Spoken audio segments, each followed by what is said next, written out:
हाल ही में पवन सिंह के गाना पियर फराक वाली रिलीज़ हुई थी और ये गाना ने भोजपुरी इंडस्ट्री पे बहुत ही बड़ा नाम कमाया। और इसी के बीच में रातों रात एक वायरल हो गई बहुत ही एक खूबसूरत एक्ट्रेस जो कि बिहार की रहने वाली है। उनके एक्ट्रेस के बारे में बहुत सारे लोगों का कमेंट आ रहा था कि कौन है वो एक्ट्रेस। तो उन एक्ट्रेस के इंटरव्यू में पता चला कि वो एक्ट्रेस का नाम है ब्यूटी मेहता और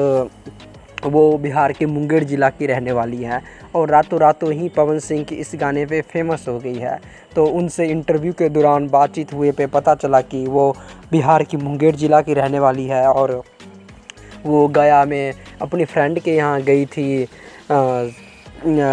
प्रोग्राम में और वहाँ पर फ्रेंड के यहाँ प्रोग्राम में गई थी तो बहुत ज़्यादा वहाँ पर जो डीजे था वहाँ पर परफॉर्म कर रही थी और परफॉर्म करते करते उनके जो चाहने वाले थे उन्होंने वीडियो बनाया और वीडियो बना के सोशल मीडिया पर अपलोड कर दिया, जिससे वो रातों रात फेमस हो गई है। उनसे बात करते हुए आगे पता चला कि वो भोजपुरी इंडस्ट्री में भी कदम रखना चाहती है और बहुत सारे गाने उनके वायरल हो रहे हैं। आपने कौन कौन से उनके वायरल हुए गाने पर वीडियो देखा, हमें कमेंट बॉक्स में कमेंट करके ज़रूर बताएं और अब आगे भी हम इस तरह से वीडियो